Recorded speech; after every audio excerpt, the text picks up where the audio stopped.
Hello and welcome to Mind Shifters Radio. I'm Tim Hayes. I'm your host for the first hour. And today is Tuesday, February 11th, 2025. As always, we're grateful to everyone who's joining us here today, whether you're listening live or through at the archives, as we spend another couple of hours teaching and supporting people in using some of the most powerful, effective, efficient, and accessible tools I've ever encountered. These tools are available absolutely free through the tireless efforts of Dr. Michael and Jeannie Rice on the website at whyagain.org.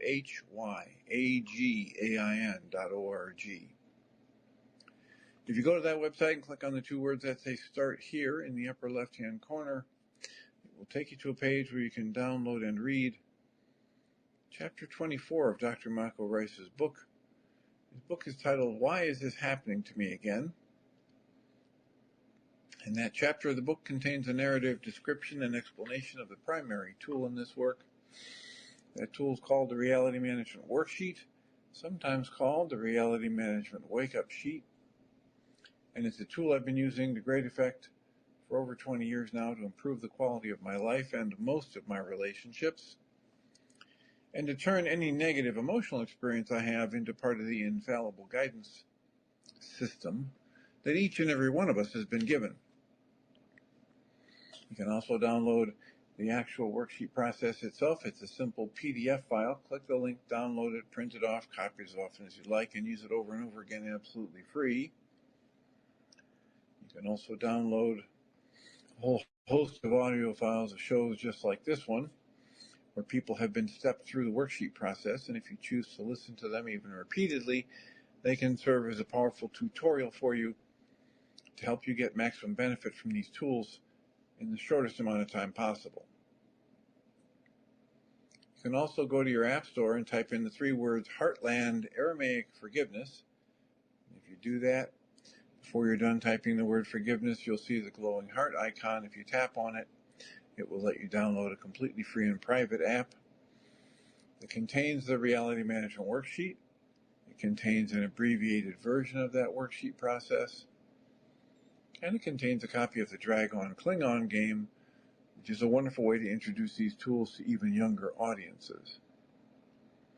We help people do all of that soon and often, primarily because it tends to improve the quality of people's lives the more they actively apply these tools in their lives.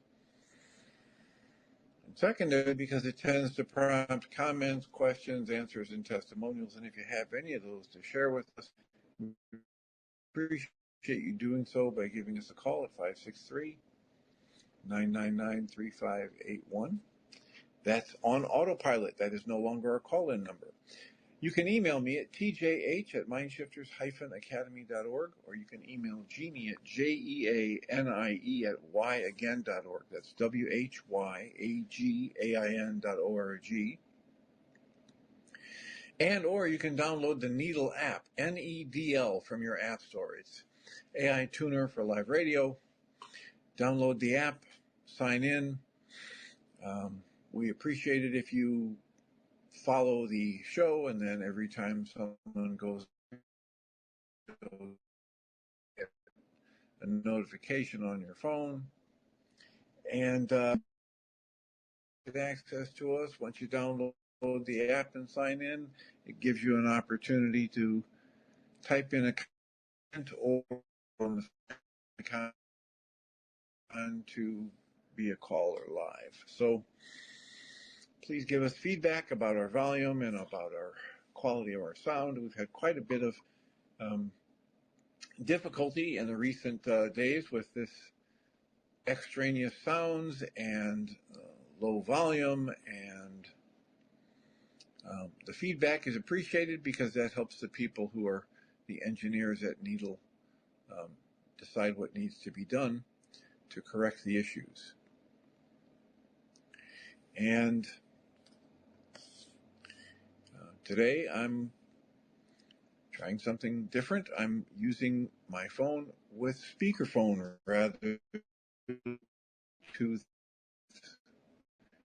than an amplified microphone, etc. So we'll see if it makes any significant difference in sound quality. the thought I had, the kind of opening thoughts, went to how important it is to have a dialogue and have feedback about whatever is happening on the internet show or in any other venue, because there are so many misunderstandings. There are so many partial hearings. Each of us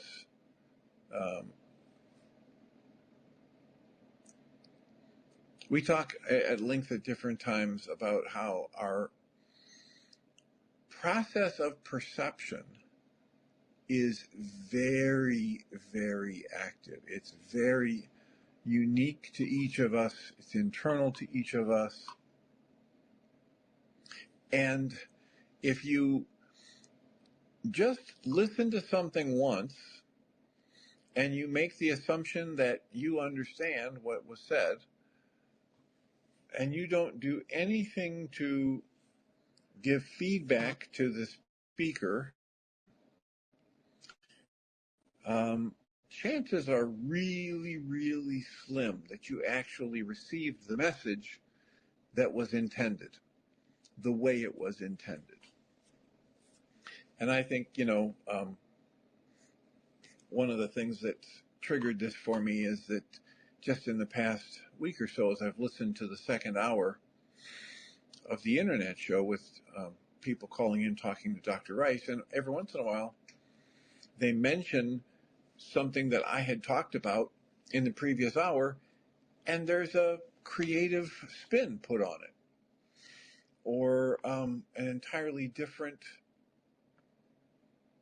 understanding of what was said, or quite literally people report hearing me say something that I never said. So please engage this work, whether it's with friends or your own support group or us actively. Give us a call, type comment into the phone app, give us a chance to help clarify for you what you think you're hearing. The only reasonable way that I know to start and understand the message that people intend for you.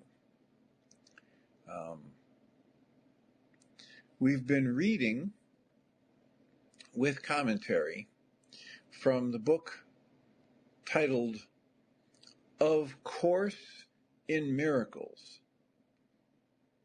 Not A Course in Miracles, not Course in Miracles Made Easy, but we're reading from the book by Alan Cohen titled Of Course in Miracles.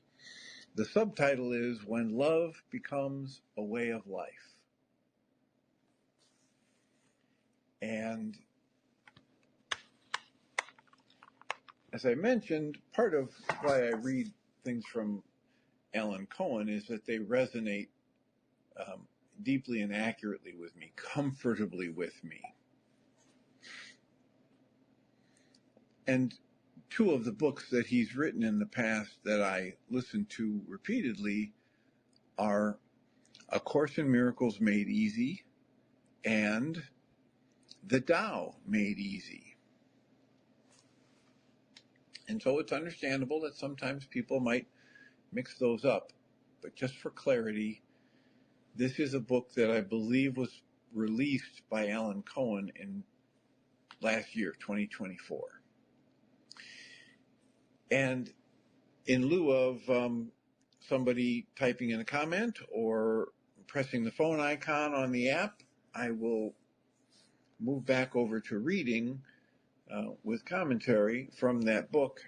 And I just repeat the invitation to have you raise a hand or type in a comment, even if I seem to be engaged in reading or in a monologue. So this is his chapter 13, where it's titled, Why Givers Never Lose. And Alan writes, depression is a major issue for many people in the United States.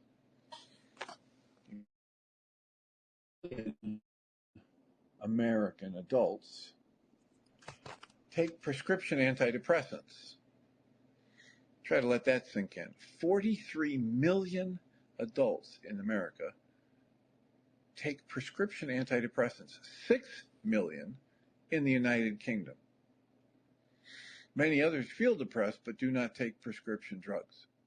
Most of us have felt at least a little depressed at one time or another, or anxious about our future and the future of the world. Now, I have to put a sidebar in here to his talk because I'm in the field and I've been doing some relatively deep diving into this work for a lot of years. People. And the fact of the matter is, there are people who've over in Europe, they've been over in Britain, and they've worked in the field, and then they come over to America and they're shocked at the level of prescription medication that people are taking, even in the residential psychiatric treatment facilities. And one of those people, I just released another interview with her this morning on the Journey's Dream hosted podcast titled On Your Mind. And this is a woman who used to work over in Europe in art therapy, a specific type of art therapy for years, and then over to America and started working in a facility, in a residential treatment facility, where they had the same kind of things, human beings with the same kind of symptom patterns or descriptions of problems or symptoms that they treated over in Europe with little or no medication. And over here, when she came, she was shocked to find out that most of these people were on. And all I can tell you about that is it's not because the people in America are sicker and need more medications. It's about a bias in terms of treatment. It's about availability. It's about what the system will allow and pay for. And it is shocking to many of us who work in the field when we get input from people in other countries or in other systems. So here we have Alan Cohen talking about how 43 million adults take prescription antidepressants, and 6 million do that in the United Kingdom. And many, many other people feel depressed and anxious, but do not take prescription drugs. And then he writes, Dr. Jerry Jampolsky, one of the first teachers who proliferated the book A Course in Miracles, found a cure for his own depressive episodes. And he's quoted as saying, quote, when I started to feel down, I would go out and help someone else, and I would feel better immediately, close quotes. Helping and depression cannot coexist because the love you give goes to you.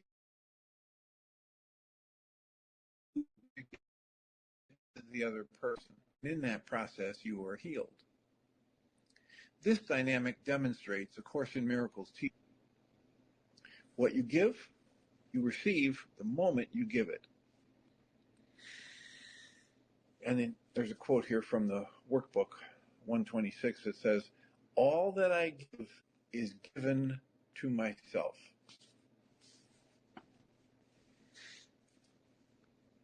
Alan goes on and writes, the ego defines itself as empty and lacking, and is consistently making deals to get something from the outer world to fill in its bottomless void. However, by now, you've begun to realize that this plan does not work, because the ego's belief in lack is an illusion. Nothing it does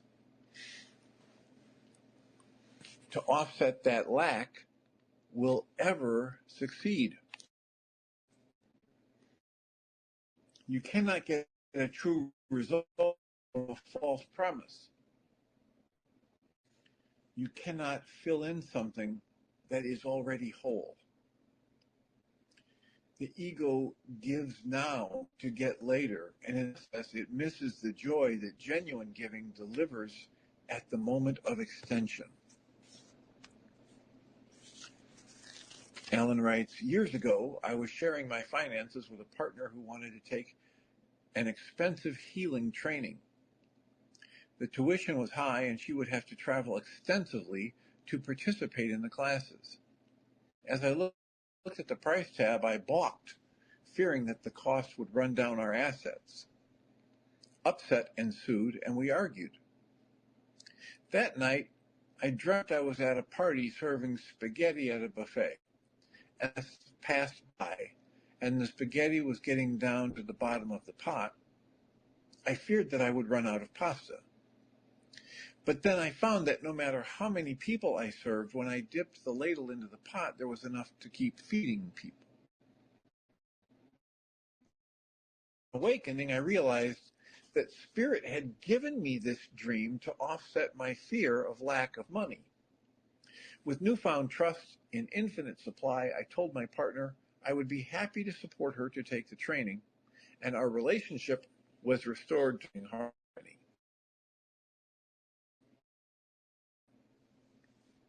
The ego's gifts are material commodities, usually in objects. There is a giver and a receiver. The giver loses, the receiver gains. Yet, A Course in Miracles tells us that if anyone loses in a transaction, it is not a healthy one. If you choose to take something away from someone else, you will have nothing left. This reminds me of the book, The Mirror Theory, and another of my favorite quotes from that book is, "No loving gift is ever truly given if the giver is not honored in the process." And that quote came out of a section in the book where one of the people in the book just loved to cook. And she was a really good cook, and people loved to eat her food. And as the word got out more that she was, such a good cook, people kept showing up right in and expecting her to just feed them. And her resentment, because she never asked any of them to help with the cleanup or to help with the preparation or to help by bringing food to help feed the hordes that were coming, her own inner work about whether or not she was worthy of asking for support and basically insisting that there be a reciprocal energy in the relationship. So the ego's gifts are material commodities, usually money and objects. And in that system, there's a giver and a receiver, loses and the gains. And yet, the Course in Miracles tries to tell us that energetically, it just doesn't work that way. That if anybody loses in a transaction, it's not a healthy transaction. If you choose to take a thing away from someone else, you will have nothing left. That's because when you deny his right to everything, you have denied his own right to everything. This is a quote from A Course in Miracles. If you choose to take a thing away from someone else, you will have nothing left. This is because when you deny another person's right to have everything, right. It's A Course in Miracles from the workbook, lesson 133. Alan goes on. Right transactions lead to a win-win situation. The Holy Spirit's gifts are not material objects. They are energies, states of mind, and experience. When you give this energy of love, you don't have less love, you have more. When you forgive and dismantle your false perceptions, you feel the benefits of that forgiveness for yourself. Ideas do not diminish when you share them. They only expand, as the flame of a candle is not lessened when it lights another candle. There's just more light.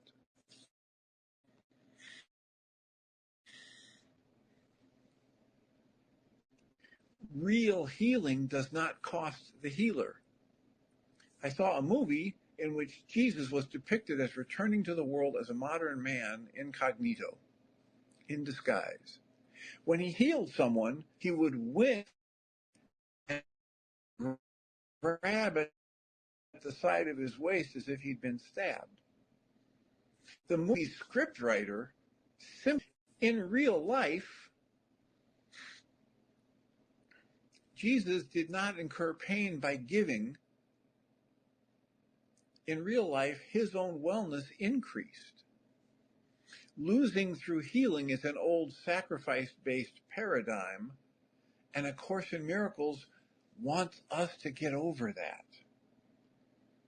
Healing empowers the healer as much as the recipient.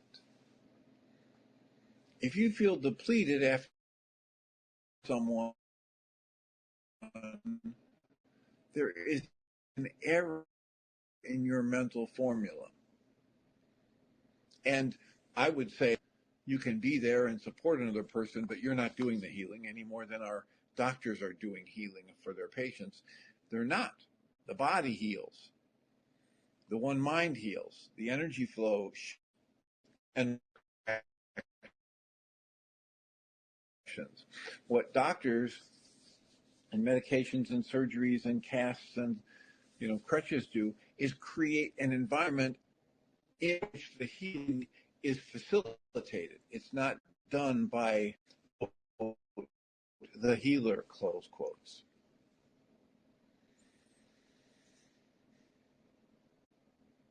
Either you believe that you are the healer, the Spirit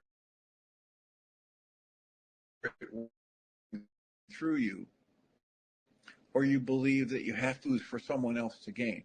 But you do not need to die for someone else to live. Alan goes on, this dynamic is as real and alive today as it is for us, and as it was for when Jesus was alive. Giving a gift of the Creator energizes everyone involved. Alan writes, when I write a book or teach a class or coach a client, I'm never tired afterward. I get more energy, and I have more energy than when I began. If you feel depleted when helping someone, you may be holding some subconscious belief in decrease as a path to increase. And up to the light, and you will realize that no one truly loses through true giving. The famous prayer of St. Francis asks us to remember, quote, it is in giving that we receive, it is in pardoning that we are pardoned, close quotes. 800 years ago, the gentle mystic tapped into the very principle that Jesus illuminates in this work, A Course in Miracles. There is no time delay between giving and receive at the moment you give. Being a good giver. Many people on the spiritual path are generous with others, and yet they resist receiving. Their equation is out of balance. Material or a spiritual gift from one, you're helping them receive the reward that they reap through giving. If you resist their gift, you deprive them of the joy of giving. In receiving, you are giving.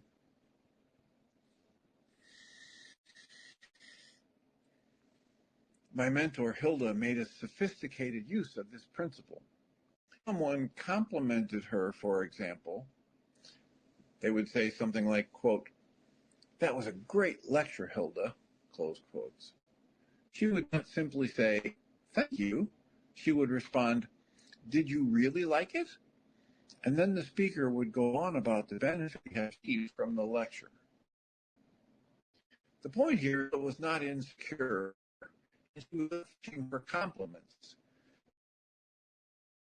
It was one of the coolest people I ever met. And the speaker, did you really like it? She was giving the speaker an opportunity to express more about what she had received, lifting and empowering her as she gave her and more appreciation. It would occasionally lead a meditation of gratitude. She asked us to think of all the people in our lives that we appreciate. She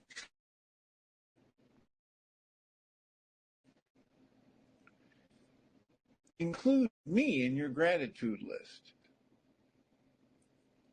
In this way, Hilda was teaching that giving gratitude is more important than receiving it.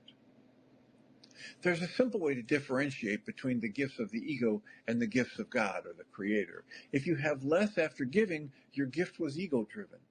If you have more after giving, the gift was spirit-driven. The ego and the Holy Spirit agree that they want us to accumulate treasures, but they do not agree on the kind of treasures they want us to accumulate. The ego wants us to amass entities like physical possessions and worldly accolades. The Holy Spirit wants us to accumulate inner peace and well-being. And then Alan quotes A Course in Miracles from the workbook 316, where it says, "My treasure house is full, and angels watch its open doors, that not one gift is lost, and only more are added." Close quotes. Jesus taught, "Judge not, so you are not judged." And most people interpret this teaching as, if you judge now, God will judge you later. The offering here is that that dynamic is much simpler. When you judge a person or event, you drop into the consciousness of judgment. This is a state of mind in which everything is condemnable, including yourself. And instantly, we reap the results of the kind of vision we would use to see the world. Whether it's for good, sees beauty and worth everywhere. Fear sees ugliness and error everywhere. We might paraphrase Jesus' teaching and say, quote, "When you hold grievances against the world, you automatically hold grievances by projecting them outward, but guilt will still hold its grip on you. The only way to escape judgment is to release the world." And then he quotes the workbook 198 saying, "Only my condemnation injures me. Only my own forgiveness sets me free."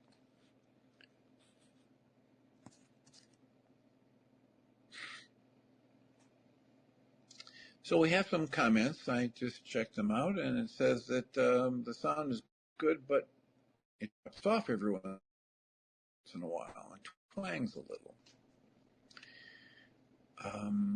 And it sounds like I have a lisp on my speakerphone.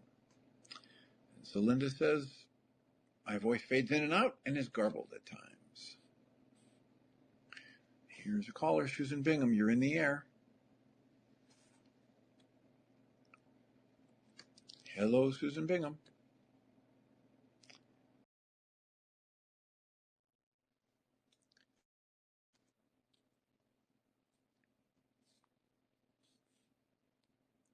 Susan, are you there? Let's try that again. If you want to, Susan, press the phone icon to talk. See if it lets you on this time. We're just experimenting to find out how the system is working. Susan Bingham, you're in the air. Hi, Dr. Tim. It's too bad to have to stop this. I think we're all getting enough of it to want to hear the rest and hear all of it. So I hesitated to send you a comment because it'll get you off the track, but I also wonder, when you go over the replay, are you going to hear a good replay, or have you always heard the problem on the replay? Yes, most of the time I hear the same kind of Okay, problems. My voice will drop in and out. There'll be a lot of background noise. okay. Um, the callers have been much louder than my voice. Mm-hmm. Um, sometimes there are dead air spaces. Yeah, So it is, for the most part, unless there's an individual who's got very low, um, cell quality, yeah, they may hear something different than what gets recorded. But okay. Oh, there's so so much. is the volume louder today than it has been in the past? I've always been able to hear you, and I can put my volume where I need it so that I can hear you. But then a caller might call in. Celinda, particularly, I have to crank the volume way up to hear her. And then if you speak, my ear falls off. It's probably not very healthy because we're not fast enough to make the adjustment between host and speaker, caller. Okay, so you haven't noticed a volume difference between my voice today and my voice in past shows? No, I don't think, no, I haven't. Okay. The volume itself is good. It's this twangy, as if somebody's got a telephone wire and they're picking at it and going boing, boing. It's much better today, but when you went on the speaker, there were other interesting things happening, like you got a lisp all of a sudden. So I have a lisp today? Yeah, Yeah. maybe nobody else hears it. Maybe it's just me. Yeah. Okay. Uh, I listened to the Beatrice Birch uh, talk, Interview? this interview, and sent it right away, not only to my daughter for her son Jacob, but to a good friend who has a bipolar 27-year-old daughter who's living with them. And they really need respite from her because she exhausts them with her mania and her attacks on them when she's in a manic state. They are totally spent, these two young parents, because of this. So, but my daughter wrote right back to me and she said, I can't do this. It's up to Jacob now to come to me if he feels as if he needs healing. And of course, that is a problem. You can't make somebody go to a retreat just because you think they need it. But my daughter's husband wrote to me too. I sent it to both of them. And he said, I'm going to keep this in my files for when and if he ever comes to us. Because it would be tremendous if he would do this. So anyway, it's just good, very good piece of work there between you and Beatrice. Well, glad you think so. That's quite the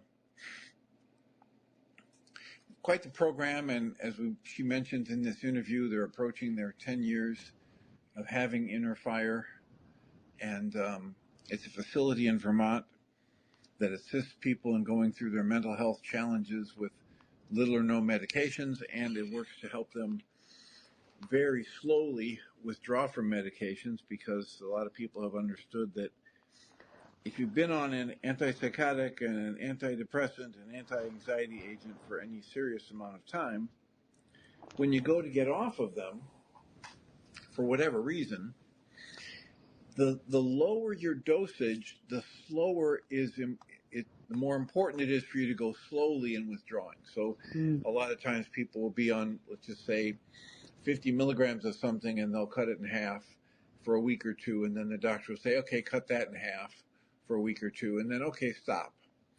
And what many people who study this have found out is that is exactly the wrong thing to do, and Mm. it's exactly the kind of process that leads people to have very intense negative symptoms, which are then often interpreted by the doctor as a need to go back on the medication. You see, here's Mm. your illness coming back, and instead it's just a withdrawal. It's the Mm. body's nervous system trying to making adjustments, getting back to homeostasis, try to accommodate the fact that all of a sudden this very powerful substance is no longer in their system. Yeah. And they've She been said, working with it and studying it for 10 years, and they're right close to the idea of being able to get certified so they can train other prescribers about how to help people mm, go through the withdrawal process in a very, very slow pace. well,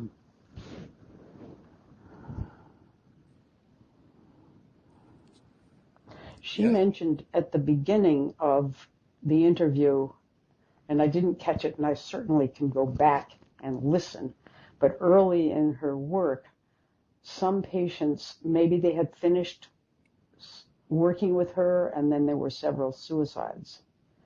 Was that because the withdrawals were mismanaged, or?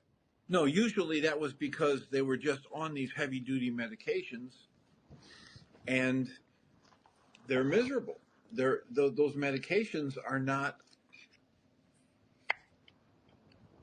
way, and they have all kinds of negative side effects.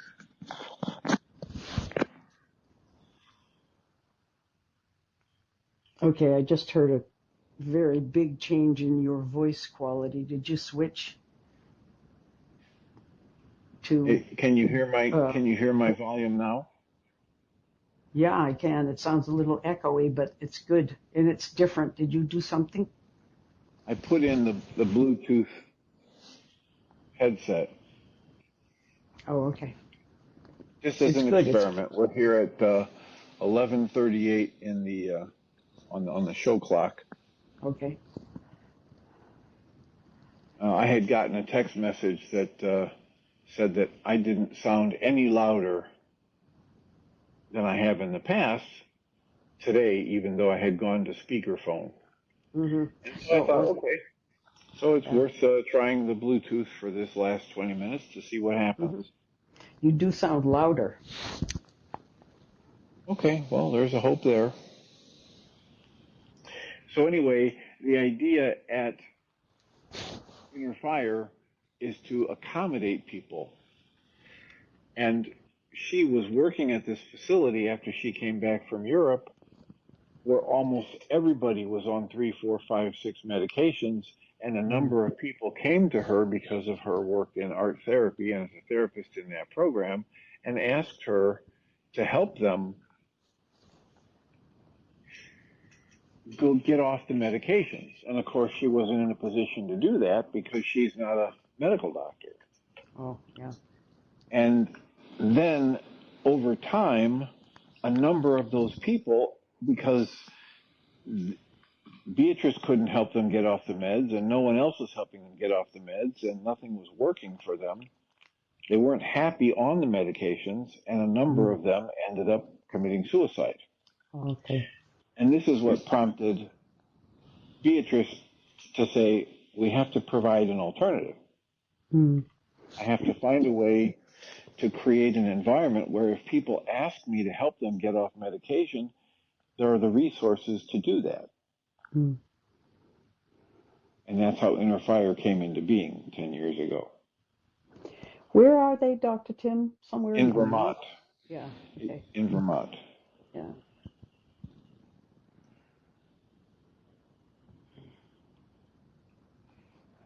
And you're right also about the fact that you can't, tell somebody else they need to go there. Right. And yet, if somebody reaches out and says, I need help, it's good to Yeah. have resources like this that are not following the conventional medical model of the allopathic world today that says meds, meds, and more meds. Mm.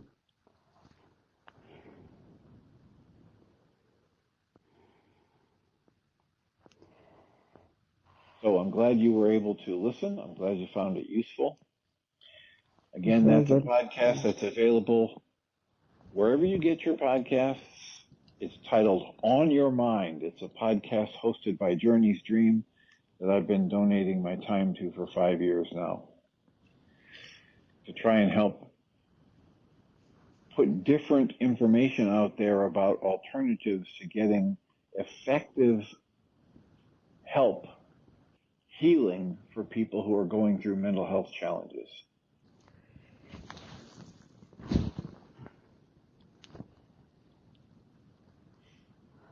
Comments, questions, thoughts, anything else from you, Susan?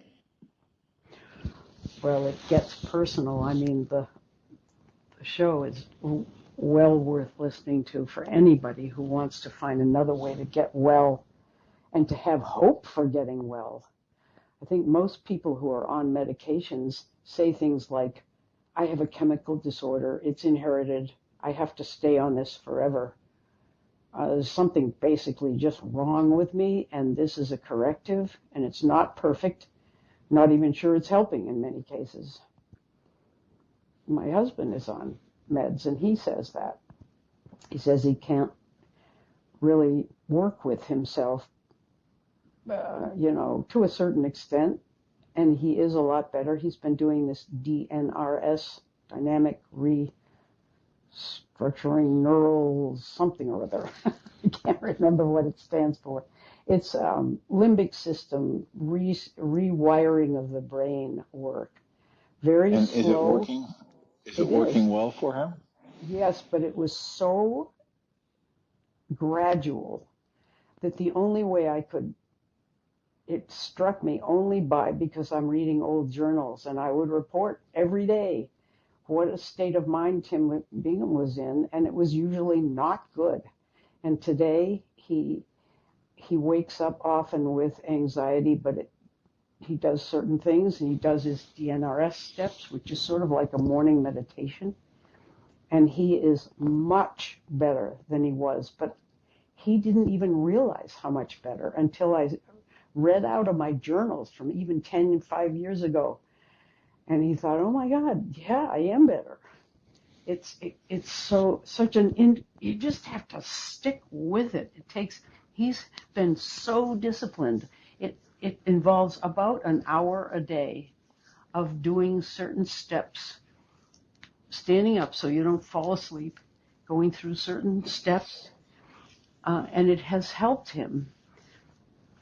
So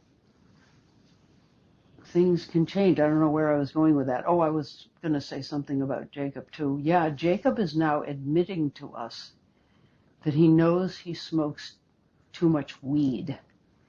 Before, he wouldn't even admit he was smoking it. He says, none of your business, and, or whatever he was doing. Or he might say, I need it for my anxiety. But now he's saying, yeah, I'm taking too much of this. So there's a little movement there. But I'm not in contact with him because I don't put up with his nastiness. I just say, Jacob, I don't want to talk to you until we can talk like regular friends, the way we always were. So I'm going to hang up. And he hasn't talked to me. He talks to Tim, partly because Tim handles a small inheritance he got, which he's coming into in another year. And he wants to stay connected with Tim, so he makes sure he gets that. There's no question he would get it anyway, but Tim's really good with him, too. He just doesn't react when Jacob gets nasty. He just waits till Jacob settles down. He listens. And then if Jacob says something that's within a normal range of communication, he'll answer him, and they'll have another talk, a regular talk. It's very interesting. I don't know what this is all about, but it's a phenomenon.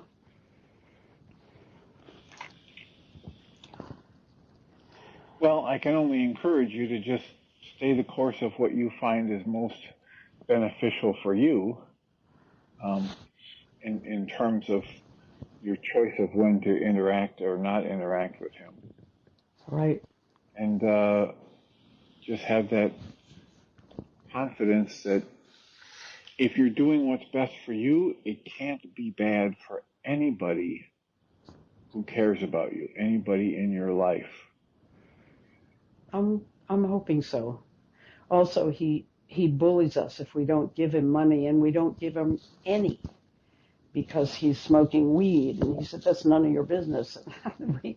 Okay, but it's our business how we want to spend our money.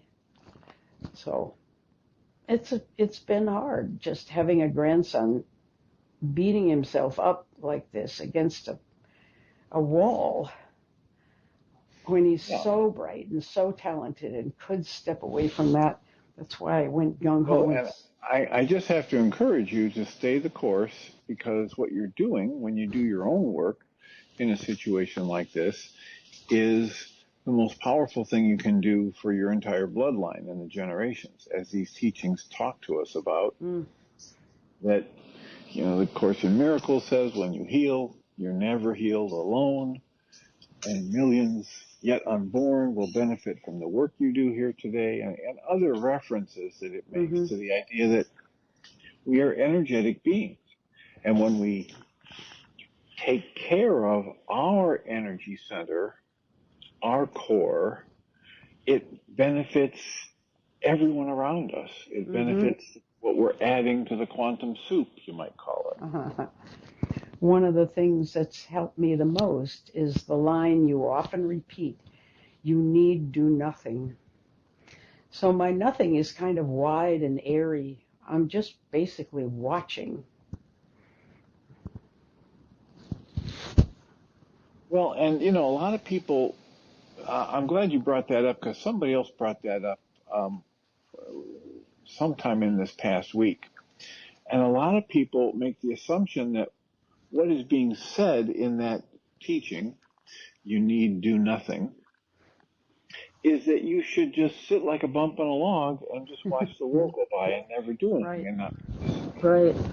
And the fact of the matter is, that's pretty much the opposite of what's being pointed out. And the people who understand that teaching, you need do nothing, they ask frequently. They're alive and awake in the moment, and they ask, what's mine to do here? How can I be a blessing to myself and others? And the end result is they end up being far more active in their life in a proactive way. So if that's the case, what is this teaching, you need do nothing? My mind tells me, the studying I've done about it tells me that the teaching means in any given moment, the best thing for me to do is wake up and understand I'm choosing what I'm doing. I'm choosing the interpretation I'm placing on life. I'm giving life all the meaning it has for me. It's a choice. So rather than saying, oh, I have to get up and go to work and drive on this freeway for an hour in traffic and work under a boss that I really don't like and she doesn't respect me. Instead of that, if I apply the lesson, I need do nothing, I say, I'm choosing to go to work today. I'm choosing the best possible set of interpretations for the interactions between me and this boss. If I experience something coming from this boss that's less than loving, I'm going to see her as a being of brilliance and light who's either temporarily forgotten or yet to discover her brilliance. I'm going to send her this energy of love from my heart space. I'm going to do, whether it's the Gentle Art of Blessing process from Pierre Pradervand or some other offering of blessing or love or patience from my energy fields towards this person. I don't need to label her as bad or wrong. I don't need to create this negative tension in my energy system, feeling like, what a burden that I have to go into work today. That's what that teaching is about from my perspective. It's not about saying, don't do anything, just sit. Right. I do understand that. You've been good about making that clear. So my nothing is just I don't have to rush in and try to fix him.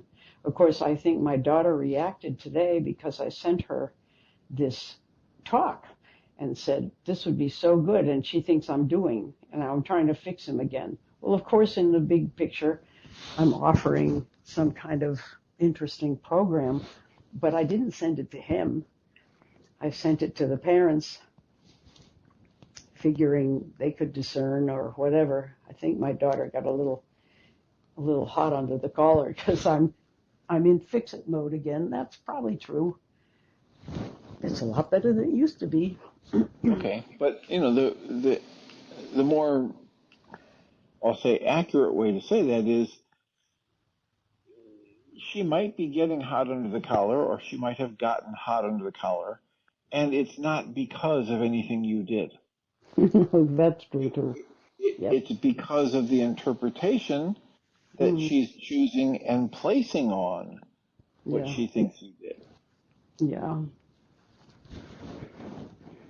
Hey, Dr. Tim, just a Yes. note on the sound. Yes. Every word is clear, but it sounds as if somebody is rustling tinsel when you speak. There's a little, it's not a bad sound, but it's something Allende might be interested in hearing about.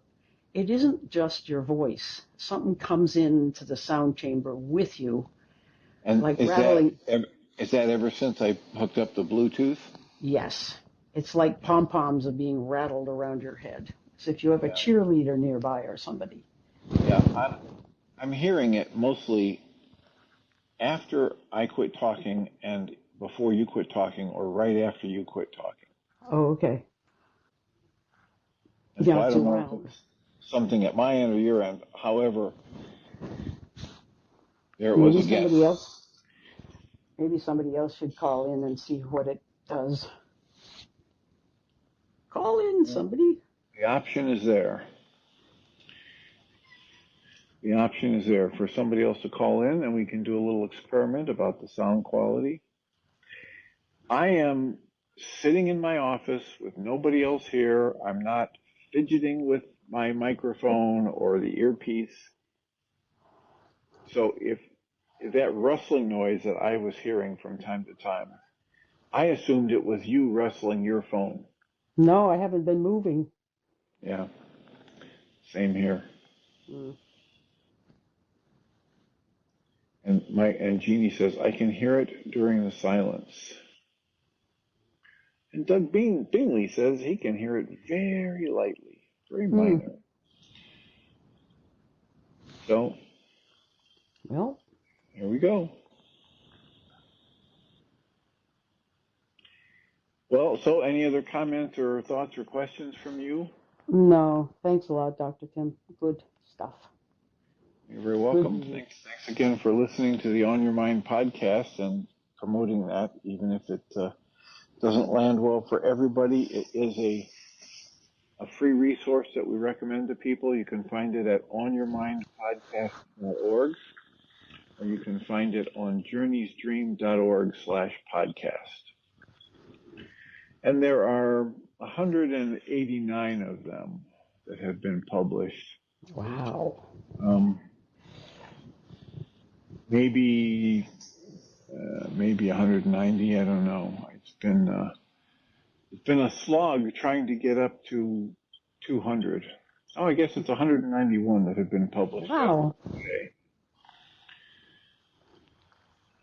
So I sent you a new name the other day. Have you contacted her?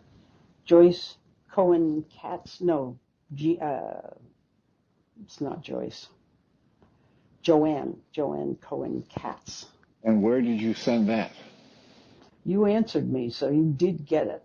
But So was it an email? Yeah. Okay, I will go back and look at that. And it's not ringing a bell right now, so either I reached out to the person and didn't get a response, or I haven't made the time to make that response yet. I'll send you her name again. Yeah, I imagine she would love to be interviewed by you. She's terrific. She's a friend of Kristen Ryman's, and I knew her as a parent in my grandson's school, and I always liked her.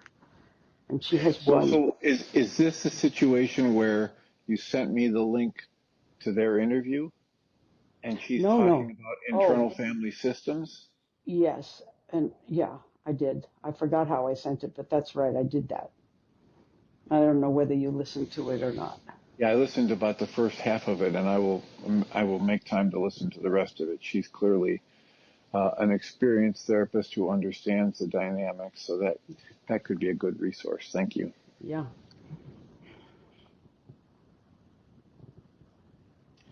All right. Anything else? No. All right. Well, I greatly appreciate the input and the call, and thank you for listening and for chiming in. I will mute you or I'll hang up, I guess, because otherwise, I can hang up too.